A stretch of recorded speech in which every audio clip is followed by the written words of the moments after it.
Okay. Okay. So, welcome. And I have to say, it's a huge pleasure, and as ever, an honor and a privilege to be back here at the Havel Dialogues. It is always uplifting to come to Prague, and such a wonderful city. And our session now is entitled Understanding Europe's Borders and Schengen, What Will Need to Change. And when I was thinking about the title of this session, I was struck by two ways of interpreting what will need to change. One of the ways is, well, what will need to change if we're going to make Europe a place that respects the obligations that we have under international human rights law, that respects human dignity. What will need to change if the new system we put in place is that system that is the ideal, as it were? What will need to change?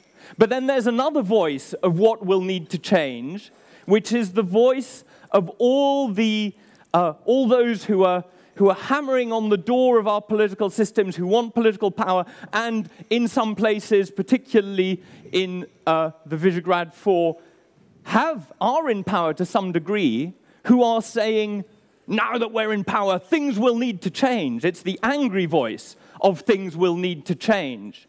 And so there are these two different views of what will need to change. And it seems to me that, as in every big question of big forks in the road like this, the way that we go these always define who we are. It defines our identity. It's going to define European identity. And the first, what will need to change in order for us to approach the ideal that we've signed up to under human rights law, under European law, that first one is a Europe that's confident, that's open, that's decent with its people, and that's honest, doesn't shy away from hard questions. The other things will need to change view of it is a Europe that's fearful, that's paranoid, and that's closed in on itself. So what I hope we'll get from our eminent panel today of people who know this from the inside as academics or as politicians, is really, I think, four things I'll be listening out for. One, what is that ideal? What should be the case? What should change? Two, what are the forces that are pushing us away? And what is the danger of what will change rather than what should change? Three, what are the really deep causes of this? Why is this such a hard, but also such a defining problem? And then the thing I especially am listening out for is, what does this mean about what we should be doing to make that change more in line with the approach of the first type of change, the approach towards the ideal? So we're just about to kick off, but just before that, I thought it'd be quite useful, and be quite useful for our panel as well, just to have a show of hands on the following question. So, do you agree that we should make it a priority to make ourselves as much as possible and to increase our capacity to be a Europe that's a place of refuge? Do you agree with that? Yes, no, or don't know? Yes. Should we be doing everything to increase our capacity to be a place of refuge? No.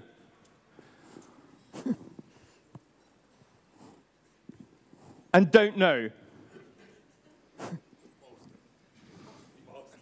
And won't vote, everyone else.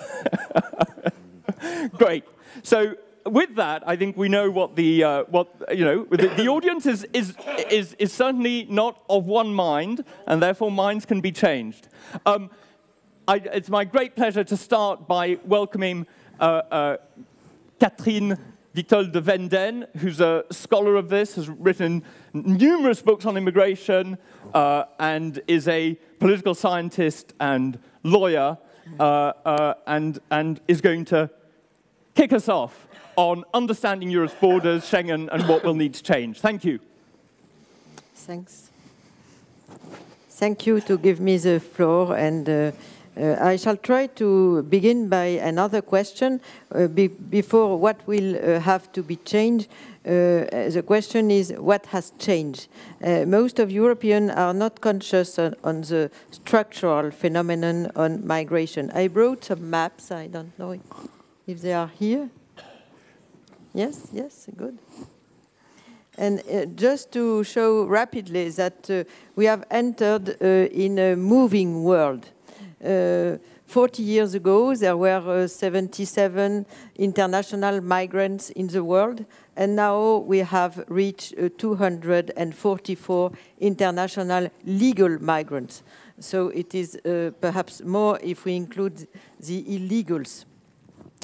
And this characteristic of globalization is involving all the world, as we see in the map. Some countries of emigration have become, during these last 25 years, immigration and transit lands. And we see that quite all countries are involved in the migration question. This phenomenon is structural. Europe now has become the first destination land in the world for flows, not for the settled migrants. The first is the United States, but we have had now 42 million settled migrants in Europe. But we need to have in mind that the number of the population going to the north is the same now of the number of population of migrants coming to the south. There is roughly 120 million people coming to the north, south-north and north-north, and 124 migrants coming to the south, south-south, and north-south. This phenomenon is due to a lot of structural phenomena, which will not stop with the decision of somebody to say, I am against or for migration. It is a fact. We have to accept that the world is moving. Alike with environmental challenges and other challenges, it is a fact. So for demographic reasons, we see that especially Europe, but also Russia, Japan are a declining population. And in those countries, especially in Europe, the only factor of growing population is immigration. The population is also getting older. We see that many of these factors are due to deficits of development, and the Mediterranean is one of the most important gap in the world for the difference of not only economic development, but also life expectancy, the demographic gaps, and other democratic phenomena. So, and in this all scenarios, migrants and all the populations are more and more informed. Information is a very important factor of mobility. And some people are saying we are claiming for the right to mobility as a human right for this century. So it is a new aspiration in human rights topics. What we see also is the inequality to move is very different according to the various countries. If you have a European passport, you can move freely for 3 months in 172, 73 countries. If you are Russian, in 92. If you are from Eritrea or Afghanistan, you can move perhaps in 10, 20 countries at least. So the difference of the right to mobility for the population in the world is linked to nationality, and this is lived as an inequality. And the illegals crossing the Mediterranean are saying we are requiring the right to have rights, the right to move as the others in the world. So it is a very important new issue. Another phenomenon is trafficking. Trafficking now is very wealthy because the borders are closed. It was said in the precedent session, all the more we close the borders, all the more we will have traffickers. And so the war of traffickers will change if the borders are more open to people who want to move. So I shall not insist more on these phenomena. I just wanted to insist on the globalized phenomenon of migration and on the regionalized phenomenon of migration. Now, Europe is surrounded with a lot of crises. Europe is functioning in a regional space with Mediterranean, with the south rim of Mediterranean, and most migrants in Europe are all Europeans or people coming from the southern rim of Mediterranean, due to newcomers, and this phenomenon is happening in all the world. So in Latin America, most of migrants are now from Latin America, which was not true in the past. In Southeast Asia, most of migrants are coming from Southeast Asia. In Russia, most migrants are coming from the former USSR, and so on. So this phenomenon of regionalization of migration at world level in a context of globalization is due to newcomers, new migrants, women. Now, half of the international migrants are women, unaccompanied minors, also environmentally displaced people. We have 42 million environmentally displaced people in the world, and two new people who are commuters and who are profiting with the freedom of circulation when they have the legal possibility to move. So these phenomena are developing new frames, new structures of migration. And refugees are now a very important issue, because some years ago we had just 30 million. Now we have, it was said, 60 million people in situations of refuge at world level. These phenomena of change are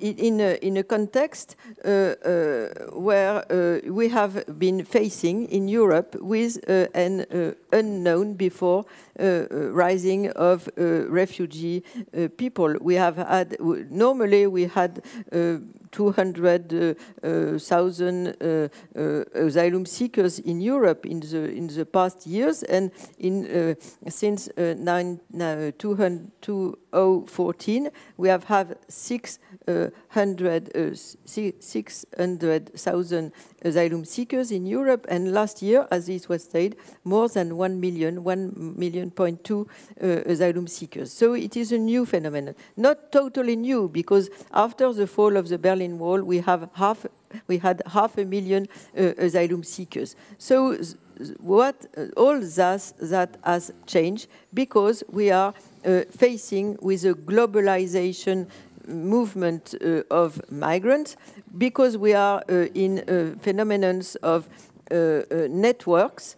Migrants are in networks with information, but also with families settled in Europe, with language networks, with a lot of phenomena which brings them to Europe, not only, as we saw, but also to Europe, and they refuse to accept border closed. In the past of the 19th century, beginning of this of the former century, the situation was reversed. First, Europeans were the most numerous to go abroad, and the borders were closed for those who wanted to cross them in their country, but they were open for those who wanted to go in other countries. Now, especially since the Schengen system, but also since the 1990s, we have been facing with the generalization of the possibility to hold a passport, so a right to live with open borders from their country, but with a closed border in order to enter. So the situation has been totally reversed. In order to finish with this approach, I shall say that most of categories of migrants have been blurred between the refugee and those who are looking for jobs, between family reunification and those who are asylum seekers, and so on. And what will have to change? So I shall just say some ideas which can be discussed after. First, having a stronger European identity. If we have a very weak European identity, there will be fears about this phenomenon. We will have fears about the values of living together. I think this will have to change, and including solidarity between European countries facing the refugee question. Other solutions in the sense of opening more the borders should be experienced. For example, if we give now the refugee status just to half of the asylum seekers, we could have also the implementation of the directive, European directive of 2001 about the temporary protection of those arriving from countries in crisis. Because if we don't do that, we have illegals, and if we are illegals, we have very few possibility to be part of the society where you are arriving. Europe is also lacking of some jobs in spite of unemployment. We could open more these jobs to the newcomers from extra-European countries, for example, and get rid of the Schengen II, the Dublin II regime, which does not work at all, the one-shop phenomenon which was implemented since 2003, because it does not work at all. And we also could get rid of the 1994 system of European protection for the nationals and Europeans in the labor market, because it does not work at all. And most of the employers prefer to use illegals instead of asking if there is a possibility in a situation of no other applicant to address to these non-European workers. So the possibilities, which are not huge changes, but which are short changes in the opening of the European borders, should change more if there would be a political will to face with this refugee crisis. But the question is, the opinion polls are the masters of the decision makings in Brussels and also at national level in many European countries, which prefer to see what is the trend of nationalist proposals instead of having more rational approaches of this question. Thank you very much.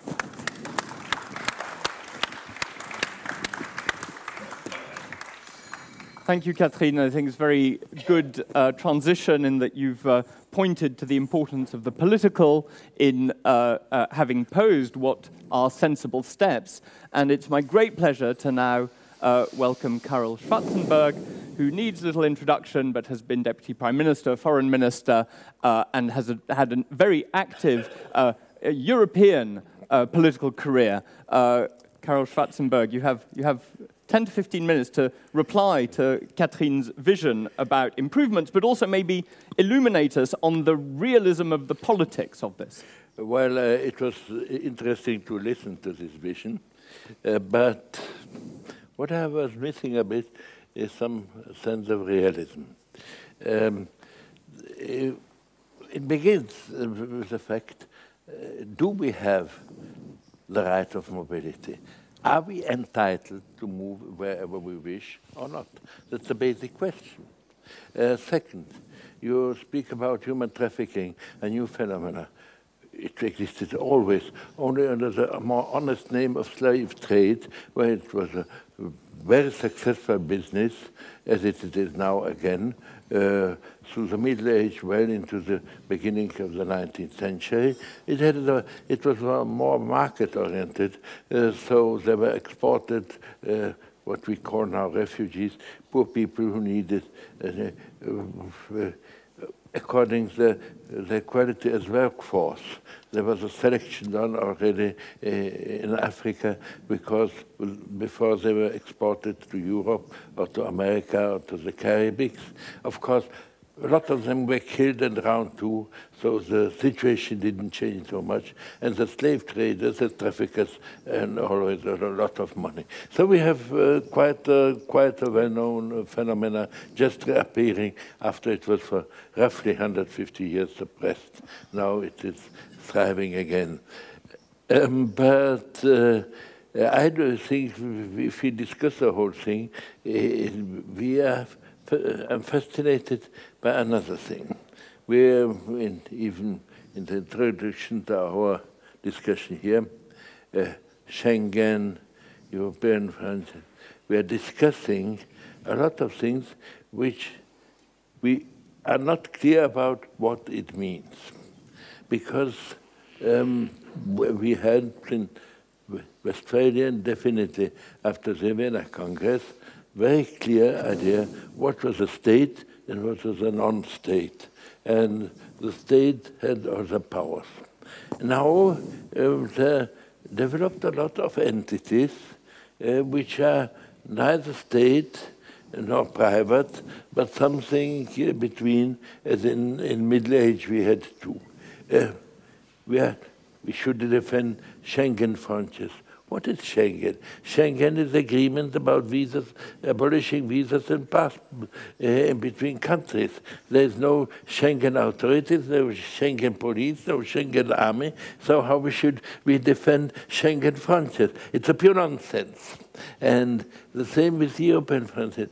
I mean, I'm fascinated and amused by the fact that in Europe, those who are criticizing most the European Union for failing to defend Europe against the massive immigration and attacking that the European Union is ineffective, are roughly the same people who are protesting against each move in giving more power to the European Union. How we should defend the European borders without having a real working European police, without a real European army, without a European command, that's a secret to me.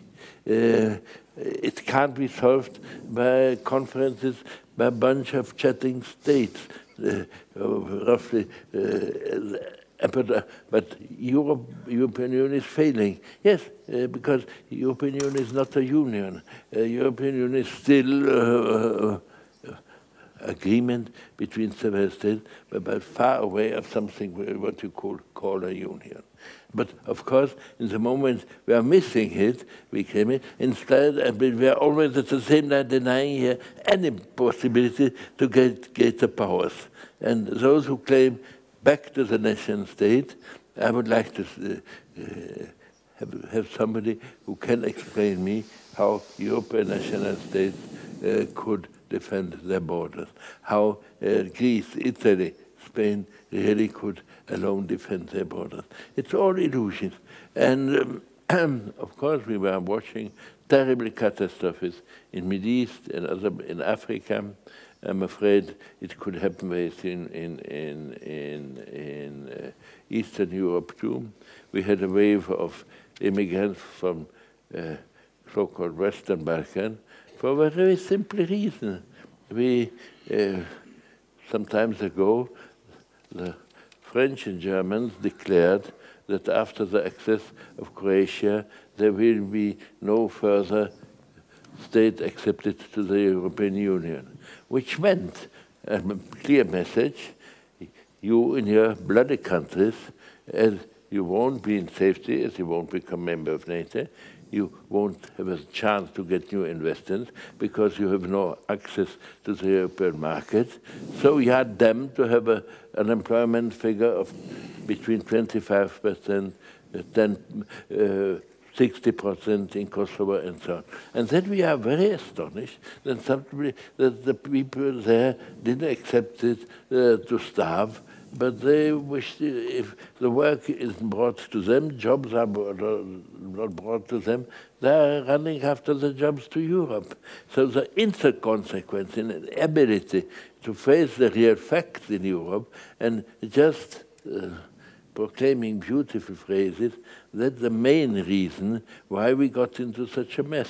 We have to clear, really, if somebody is speaking about defending borders, who is doing what and how and to who is entitled to do it, who is the authority who commands an army or police or a navy or something. If we are all missing, then our front is understandably open.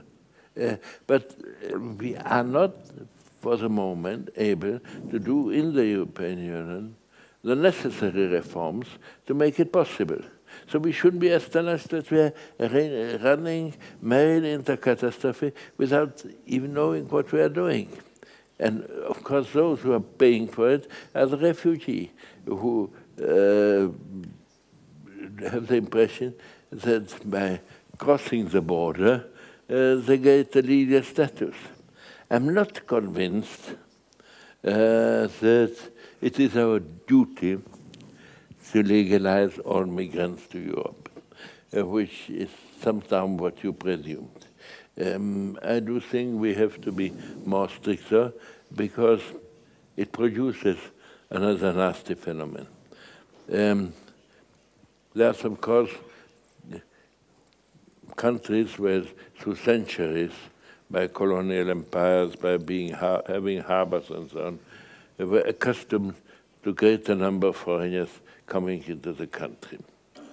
And countries where were landlocked for centuries didn't see any foreigner who are not accustomed to it.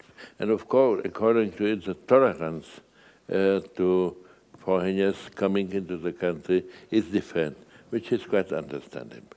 But even in those countries, look at the Netherlands, were accustomed for centuries accepting foreigners and were very tolerant indeed throughout the 20th century. If we accept the old Marxist rule that steep rising quantity changed the quality, so of course, in the moment when it were not 10,000 and 100,000, the quality of immigration changed. And we have to accept it. And the ability of nations to accept the new immigration is stopping. And then we are producing always some kind of fashion, ultranationalistic movement. Yes, it is the level of acceptance, of course, different. In countries which had colonial empires, or who had great harbors, who had commerce through their known history with countries abroad, the tolerance is greater. Landlocked small countries where they are afraid of their identity, the acceptance of foreigners is less. It needs decades to educate a new generation for greater acceptance. But we ignore that. We have to realize that people, we can't change a nation, we can't change people by issuing an ukaz from Brussels.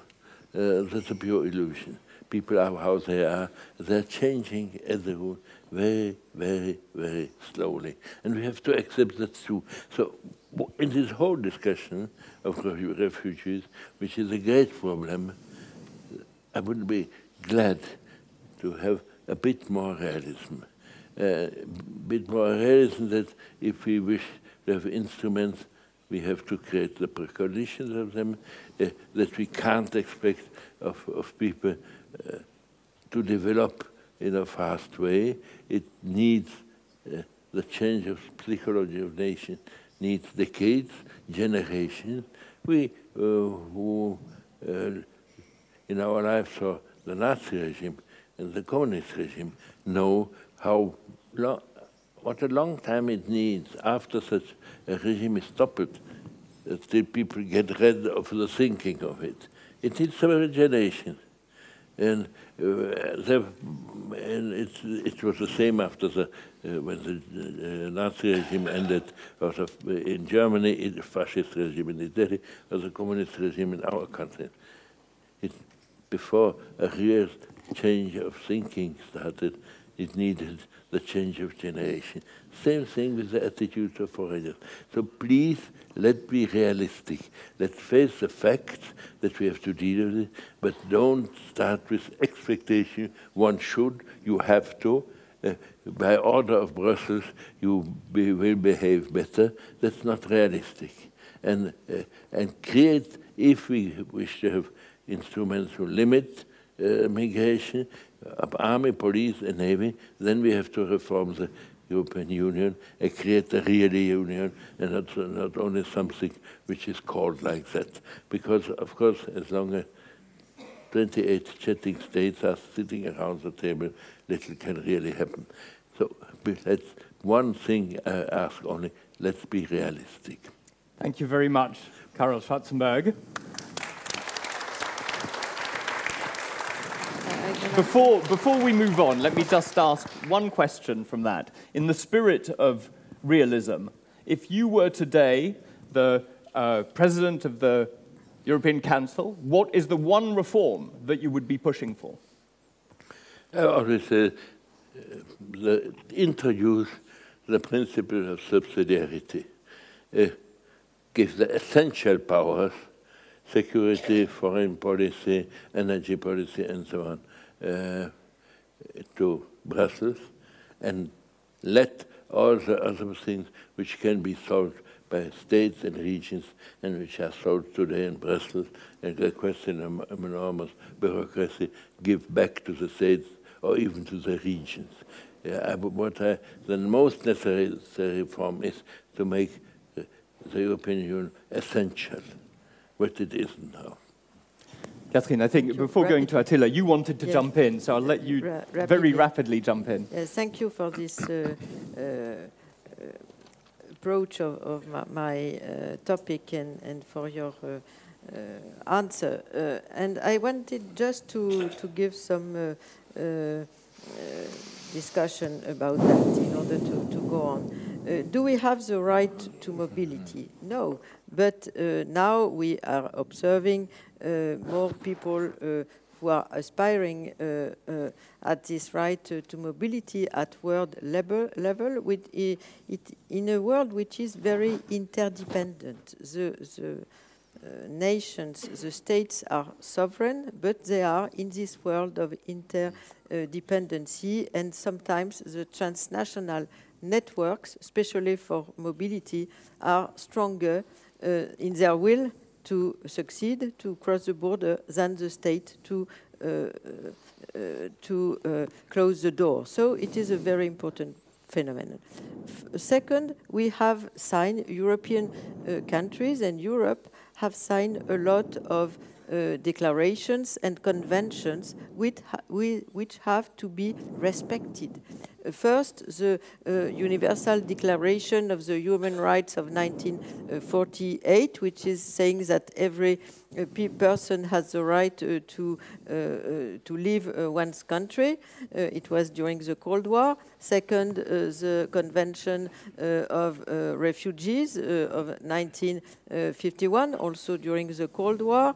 Third, the 1989 Convention on the Right of the Children, which are not always respected with the newcomers, unaccompanied minors, which says that all minors have to be welcome, educated, and also housed and prepared to work, eventually according to their age, if they arrive in Europe.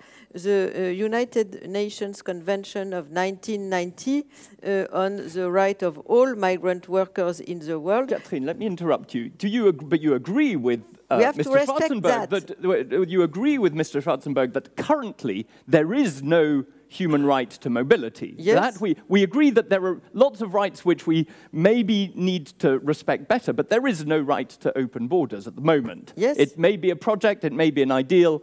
You might also agree with Mr. Schwarzenberg that getting there is going to be a very long-term societal change. Yes, but I think that there is a movement for more mobility in the world, and all the more we will close the border, all the more there will be dead people at the borders, 30,000 dead people between the beginning of this century and 2015, 3,000 dead people in the Mediterranean. Can I jump in here? During this last year, so and traffickers, so it is a real concern. Of course. Can I jump in and bring in Attila Melegh, who's a researcher on this topic, academic from Budapest? It seems to me, so one of the things that you've talked about, and in a sense you both touched on, is you said we need a stronger identity in order to be confident and not fearful. You said make the EU essential, which is also making it clear that it's something which needs to be, as the EU, part of our lives. But one of the possibilities in making that identity is that actually the identity that we make is a closed identity in which these borders are reinforced around Europe. So Attila, can you comment on the forces, you've done a lot of research on this, on the forces which lead parts of Europe, and possibly Europe as a whole, towards a closed identity and a less good outcome than the kind we would all hope to see? Yes, it's very difficult, so cancel your program, because in case we go into all forces, then we are not going to finish. That's for sure. But a number of things. I would start with how you started the panel. Namely that one of the few things what globally has been created is some kind of an international legal system with regards to refugees and some elements of migration. I'm saying some elements because terrible debates are going on globally regardless concerning the UN ILO Convention and various points which need to be addressed. But the question right now is why is this system crumbling so much? And I think one of the reasons why are we sitting here is to provide a complex analysis to understand why is this crumbling and then how we can maintain. Because I would like to make my position very clear. In one way or another, there's no way out. Any state, anywhere, any continent, which receives in any format a human being has got tremendous amount of responsibilities and obligations. There's no way that whenever, how they got there, there's no such thing that you have a complete sovereignty. This is a major misunderstanding. This has been made clear, and this is in some ways pretty normal, because not we are for the states, but somehow the states are for all those people who end up on those territories. So this is the first which I would like to clarify. The second is that I think we have to have some modesty in the whole story. Namely, we keep on talking about Europe and then the European identity. In the previous panel, it was very clearly and nicely pointed out that is not the case. Whatever we have, we don't have a European refugee crisis, we have a global humanitarian crisis, which is the result of an ongoing war in a region in which some of my colleagues are saying that even dogs are leaving because they don't find it's something to live there. And that, I think, is a very important point, because we are not talking about how to take care of, and I'm just saying just the minimum numbers, most probably at least 10 million people who are in some kind of a immediate and desperate need of some kind of a stability, who need some kind of a protection, who need some kind of a schooling. Well above 1 million children are not having any kind of a schooling. They live on child labor. Most of these people have no legal status because there's no such thing as refugee status in Lebanon. There's no such thing like in Turkey, because, you know, as a Hungarian, I can go to Turkey and ask Mr. Erdogan, could you please give me a refugee status? But from Syria, you can't do this because they signed the convention, the Geneva Convention, with geographic restrictions. And then up till now, what have you heard about this global effort to solve this? So the key problem I have is that now we had one meeting in Ankara, and then we are planning a meeting in Lisbon in October, but that's it. And this crisis has been going on for 3 years. So for me as an expert, or a sociologist, what I have to ask, why is it that this is not happening? Why is it that everybody is, you know, there's a Hungarian saying, let me put it in this way. So when I teach, I always tell my students, please do not mix up the jam with grandma, because the logical thing between them is that grandma preserves the jam and not the other way around, right? And then right now what we are doing, basically, we are focusing on the jam. So we are not dealing with that kind of a global situation which has emerged, and then we are trying to solve it in some ways. And this is really the European aggressivity in the whole story, because they're saying it is the only thing they have to deal with is this part.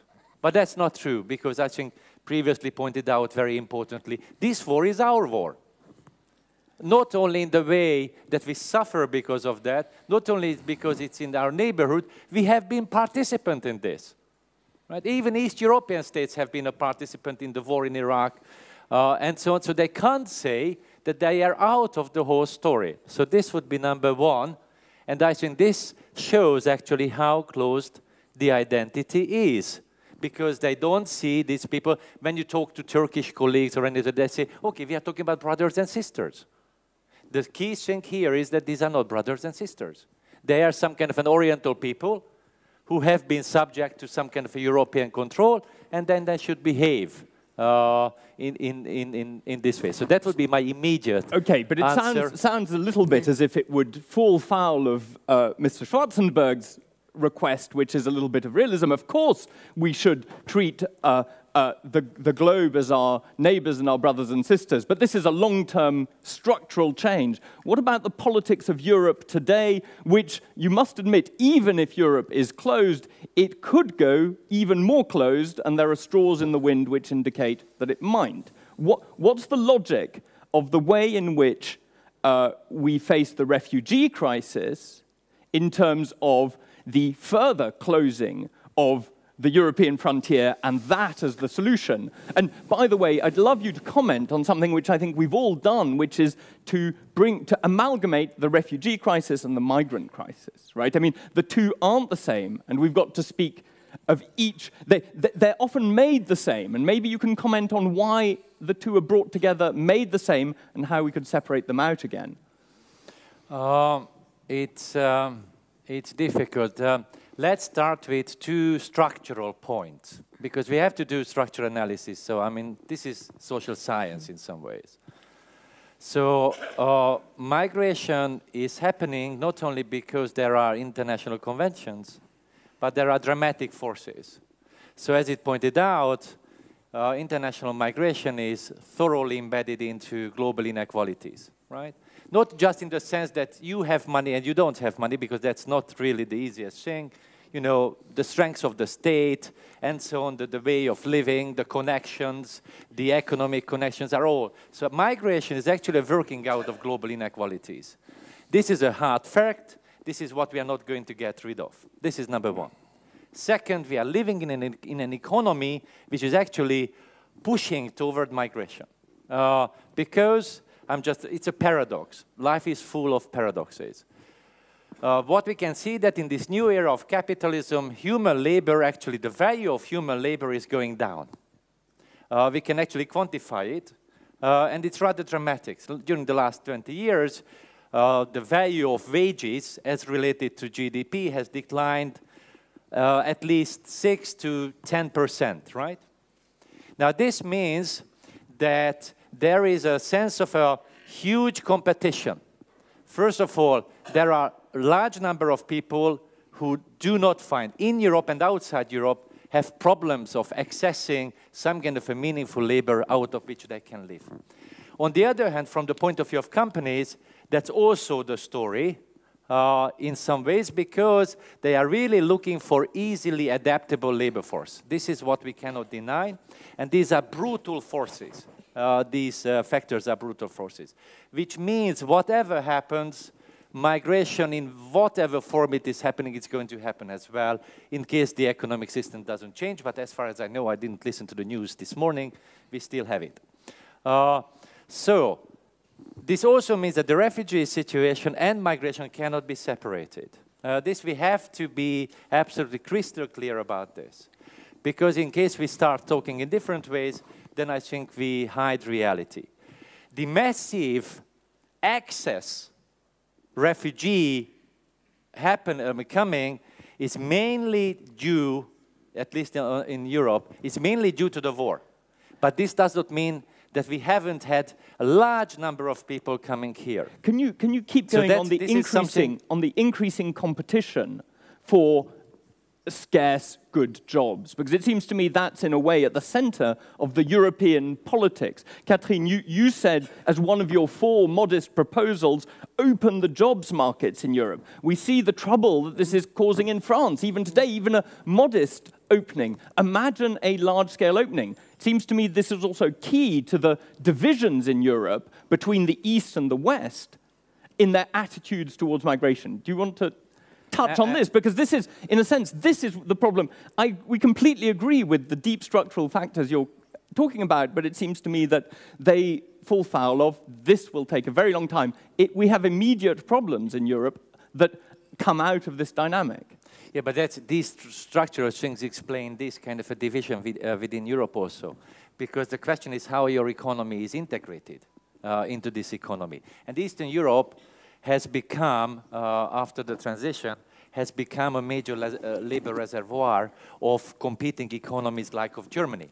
Because Germany is trying to maintain some competitiveness with regard to the outside, which is, it's increasing. This competition is really getting very tough at the moment.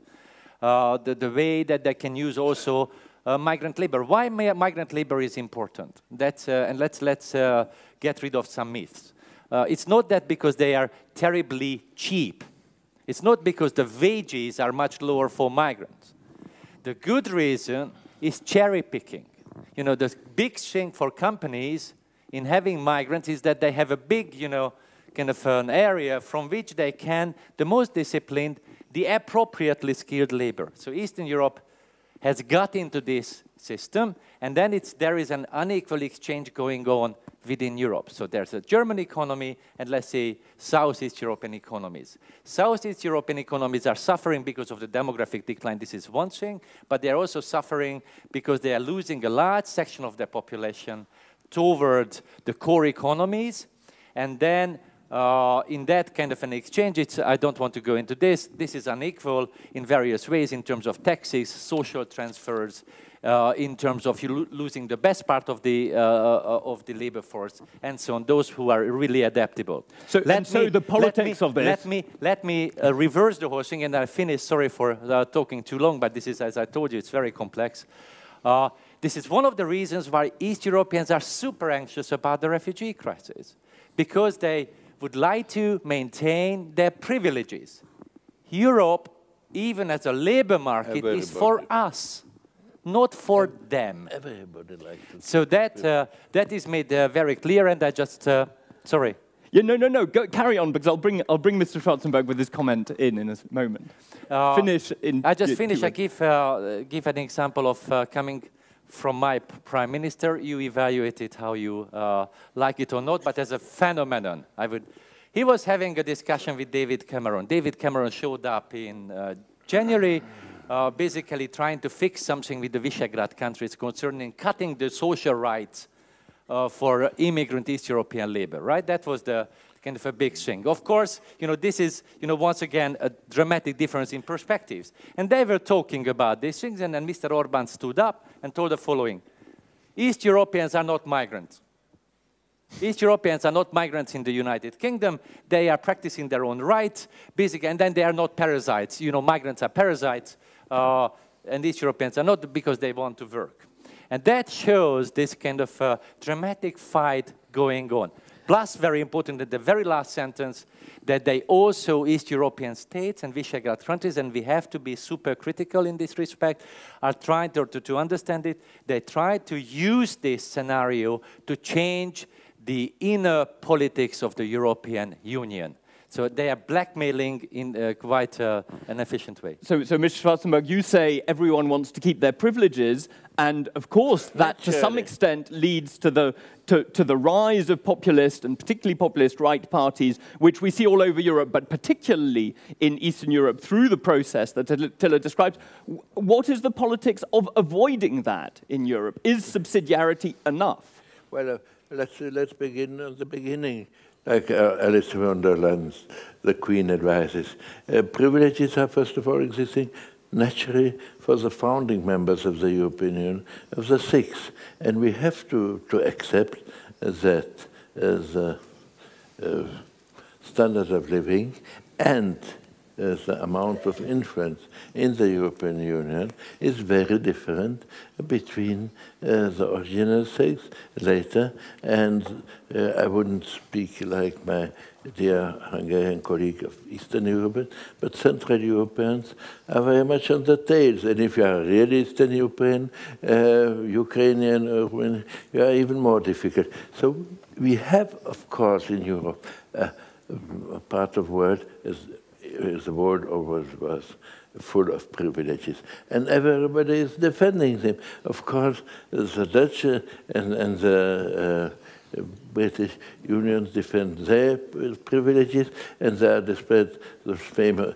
in Paris about the Polish plumber, and we are, of course, in Central Europe scared what would be the influence of a Syrian problem, and so on. Everybody is defending his own right and his own privileges. What is the role of politicians in a situation in which we know there has to be at the very least, a redistribution of privileges?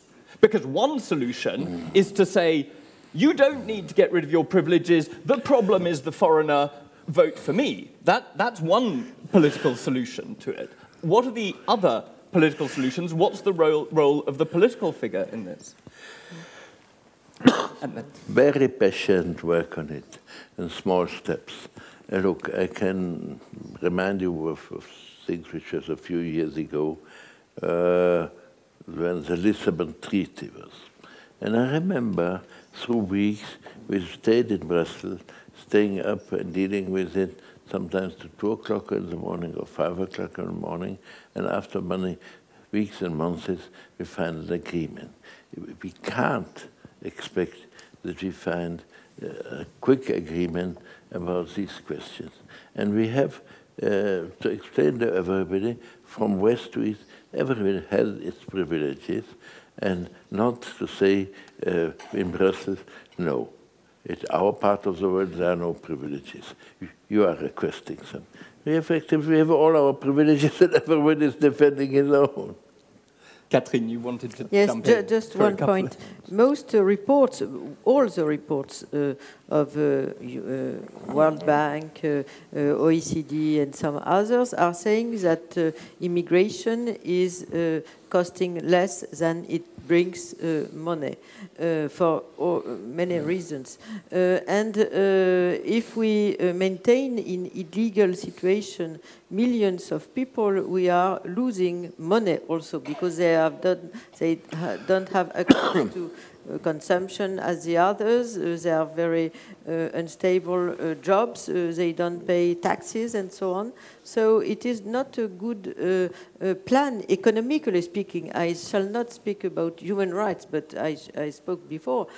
For economic reason, we would have less illegals in Europe in order to have more economic growth. And we would have more mobile situation between Europe and its borders, its southern borders, in order to have more development in these regions, and so in the future less migration. So we have to think in the long term, not just in the short term. And the other point is, I wanted to stress, but I had no time, Europe from my point of view, has missed the education about teaching a European identity. European identity has been built for 2 centuries on values, which are human rights, democracy, and secularization of the state, the importance of the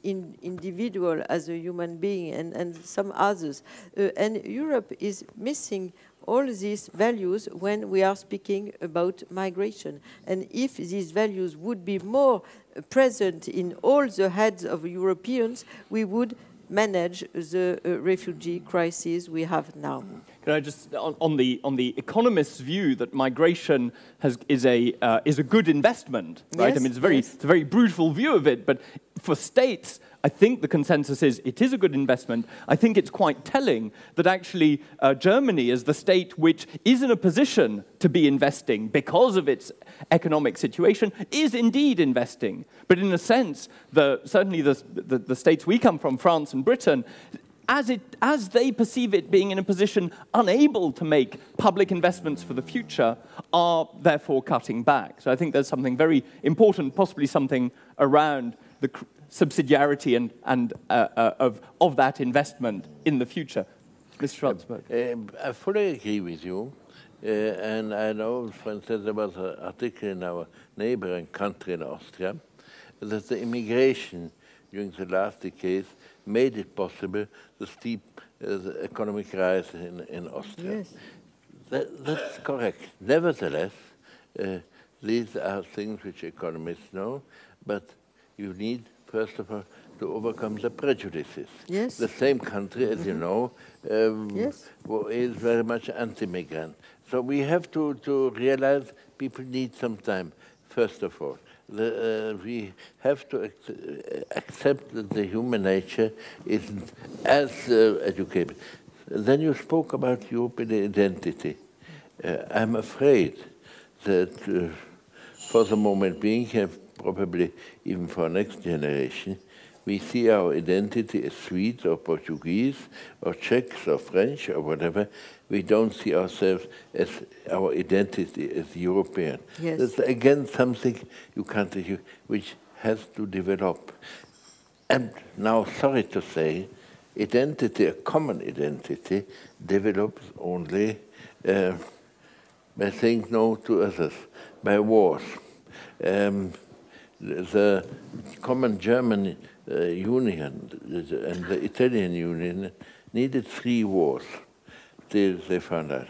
United States needed the war against the English, the Mexican War, and a civil war to find their real identity. We had the terrible luck that some kind of identification we developed since the 50s in a peaceful way, without killing each other, without the war. But of course it needs time. And I'm afraid the real European identity is only, sorry to say, if we have a really, for a long time, a common enemy with whom we will fight. Then we will find out we have a common identity. Never before. I hope we've had enough wars to make our common identity. But Attila? I think that's exactly the point. So where we should really link certain issues. So this identity problem, linking that to the everyday life. Because I think one of the biggest problems is that the European populations, wherever, east and west, north and south, they have experienced a dramatic change recently. You know, a large amount of industrial capital has left the region. The previous working classes have been more or less abandoned. Politically as well, they have been abandoned. They feel a lot of insecurity. Many of them had to go into much weaker service jobs as compared to the previous ones. And then they have a dramatic amount of frustration concerning this. And then when they see, in whatever way, that East Europeans are coming or Syrians are coming, or not to speak about Africa, then of course, in order to have some kind of a security, this is sociologically a number one thing, that start looking for making such differences, inventing such differences, which make the other illegitimate. And then this is what is happening with the refugees as well. And so, plus, very importantly, there's a competition for welfare services, which is dramatic because, you know, welfare is really going down at the same time. The debate in Britain, in France, and in various other countries is really about this. Once again, I don't go into the hard facts, but I draw the attention that this is, I think, where we can do something for European identity and not the other way around. On that, it's time to open it to the floor. I'll take 3 or 4 short comments or questions. Unless there are none, in which case we can... there is someone right at the front there, and then in the middle. And if you can say very briefly who you are and keep it to a short comment and question. So there, and then afterwards there. Jan Žinagl. Opakuji. My name is Žinagl. Again, I have to repeat, this is a challenge. And we need to realize one thing. We can lose in terms of, well, welfare or prosperity, but we can gain in the future. And again, it's a question of media, education, and in the Czech Republic, 50% of children are born in broken families. We actually pride ourselves in the fact that we've opened up 70 baby boxes. But the family should be the foundation of everything. And unless the EU again rebuilds the concept of family and will keep fighting immigration, the only thing that will remain will be pensioners, because otherwise there will be nobody else left. So yes, refugees are an opportunity. Thank you. Okay, let's take in the yes, Paul. I'm Paul Flather from Oxford, a great supporter of the project. I think this is a very important conversation because we have to focus on this contradiction between our legal requirements and imperatives, which Catherine has rightly highlighted, and the realpolitik of what's going on, which Karel Schwarzenberg is highlighting. And this is where we could contribute. How do we bridge this divide, and recognizing some of the structural pull factors that Attila's pointed to? The fact is that 1 in 6 people in Europe today is anti-migrant, probably, you know, as represented by votes, by politicians representing them, by being far-right groups. So we've got a lot of persuasion, a lot of dialogue to do. It seems to me there are 3 Ps that might help. I was just jotting it down. First of all, prosperity. One of the reasons why we're in this problem is that the last 5-6 years we've all suffered a decline, and you mentioned this. Number 2, process. I was very moved by the contribution in the previous session, and the Pia's very personal description of how Germany has faced up to these tackles. Very realistic, and explaining that 42% are against, but how the state has taken it on to try to push this through, which doesn't happen in Britain. It's not a state issue. It's left to communities, it's left to individuals, it's left to volunteers, it's left to NGOs. The state process, I thought, was very, very important, because there are winners and losers, and the state must help the losers. And in Britain, the losers have to help themselves, which is partly why you have UKIP. And the third thing is partnerships. And I guess my question is about partnerships. How do we create a bigger coalition of the willing, given that so many politicians are against, in the sense that they just want to win votes, and 1 in 6 people vote against?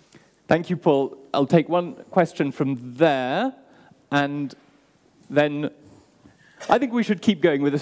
So one question at the back, then Havel, and then there were a couple more. And what we'll do is we'll round up at the end, each of us picking the question or the comment that you'd like to comment on. My name is Pleskot. I've got the following issue. Mr. Schwarzenberg correctly said that this is a question, an issue of capacity, time, and quantity.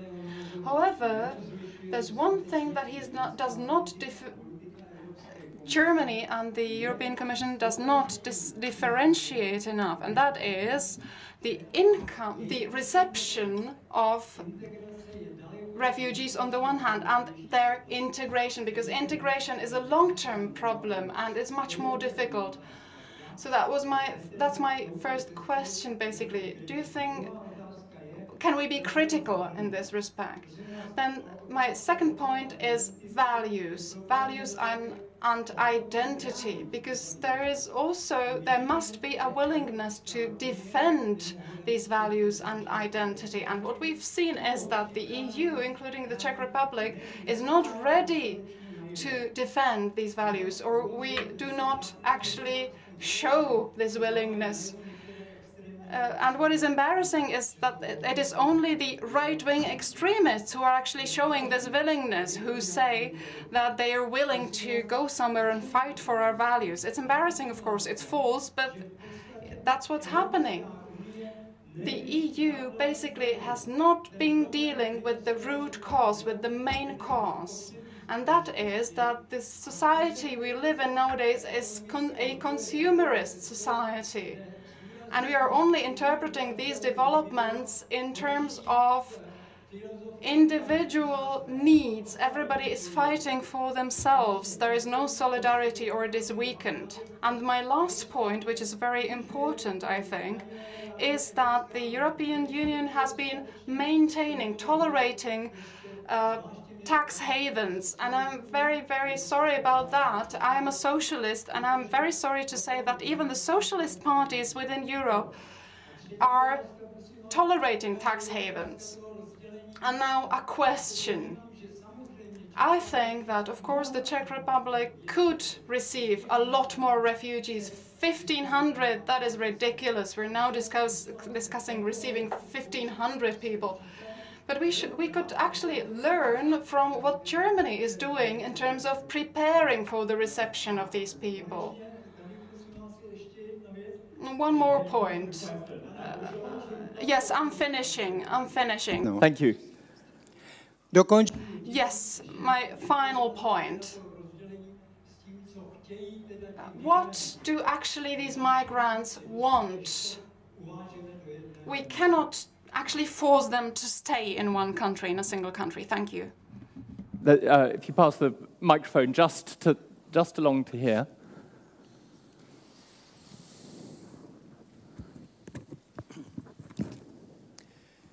We're talking about frontiers and borders in this panel. You are talking about the European dimension and the European frontiers. How about the argument of the other side that says, let's fortify and close our national borders?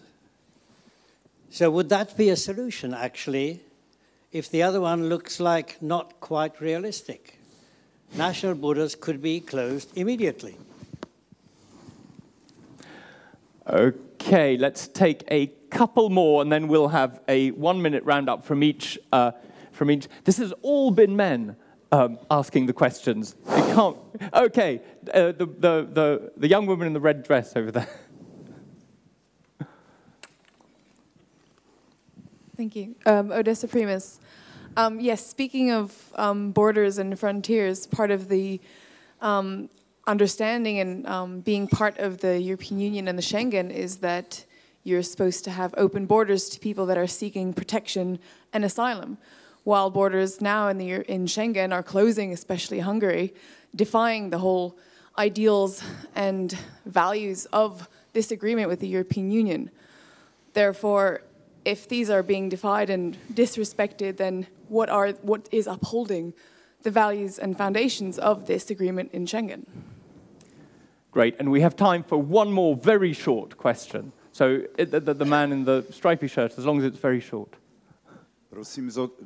Yes, I'd like to ask one question. we've had all these wars recently. Are the companies, arms dealers and car manufacturers to blame? For example, Toyota, that's one example. So should we not start limiting arms dealers, arms manufacturers and their profits in these countries? Thank you. There have been a lot of important and very well expressed points. We can't possibly address them all, but can we go in reverse order and comment on the ones which you want to and bring your perspective to a close? And you've got a minute each, and it really is only a minute. Okay, I try to, I try to comment just on a couple of points. Yes, I think the state process is something very important, and actually this is why we are sitting here, because the states need to have some more capacity in order to be able to handle this. So there is a state capacity crisis, that's for sure, how to handle this. There is an institutional framework, so the two things are to be put together. One of the things which might be very important is that certain legal provisions in the refugee system are not used, and I think that should have been used, and it should have been better. For instance, temporary protection, which is in the system, has not been really used. I really don't understand why, because that would have told also to people, I mean locally, that this is some kind of a temporary protection. And then temporary protection also pushes for legalizing these people, that they have to show documents and so on, instead of pushing them into these things. Repression is the worst possible situation in this. So this I would be one. The second is where the money should come from in order to do this capacity. I agree there are various other sources which we should look at. And then the very last thing with regard to including tax evasion, right? Sorry, yes. That one thing about how to maintain Schengen and whether we can close the borders, my answer is a definite yes, definite no, and it's not going to happen, and it's impossible to maintain that. Not only Hungary is doing this, sorry, there's Calais, Bulgaria, Austria, all these countries have set up fences. This leads to nowhere. The only thing, this is exactly the reason why we have to strengthen the state capacities in order to secure people that the situation is under control. Fantastic. Thank you, Attila. Mr. Schwarzenberg. Only two remarks. First of all, the question of the arms industry. I'm afraid that it's an age-old error. People enjoy to kill each other, and they like it since many thousands of years. We didn't change so much. We are still meat-eating, very malicious ape. And we use every chance in history, if you follow history, to kill each other.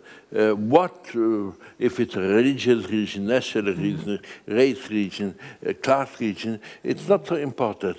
It's a pleasure to kill the others, which drives us. And we thank to the Islamic State that they showed us the PR charm of the old-fashioned killing with a sword instead of a modern technical way of killing by gas, which is a progress of the 20th century. They went back to the Middle Age, and it was an enormous PR effect for the Islamic State.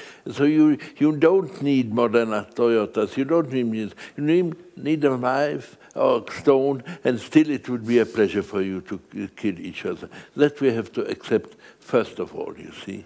And okay, I spoke too late.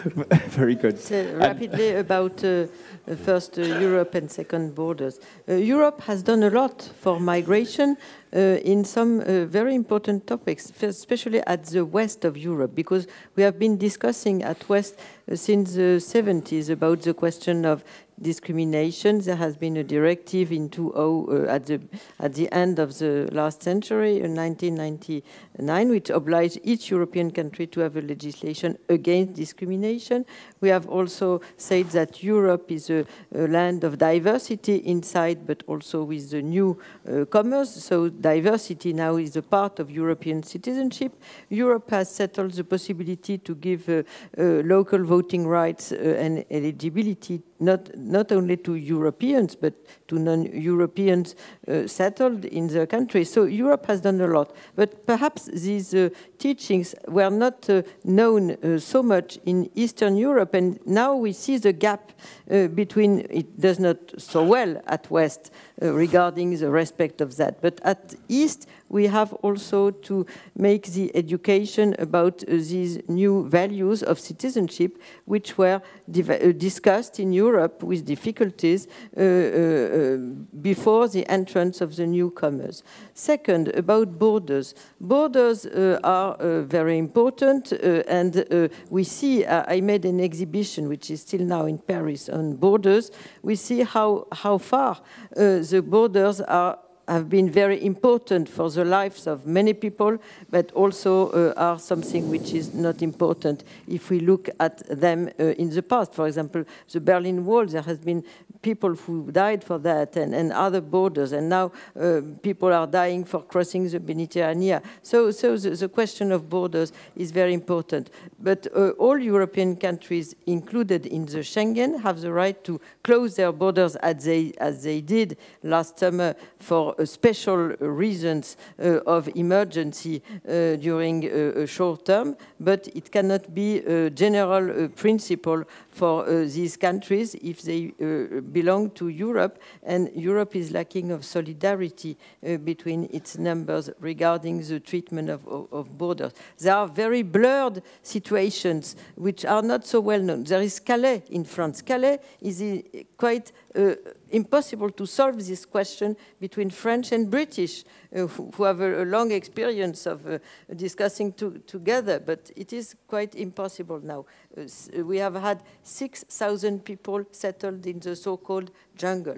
We have the question of Mayotte in the territories of France overseas, the question of Guyana, because they want to cross to Europe. So Europe has also to solve very practical question regarding the treatment of its borders, respecting the codes of Schengen and the other codes which have been accepted in solidarity.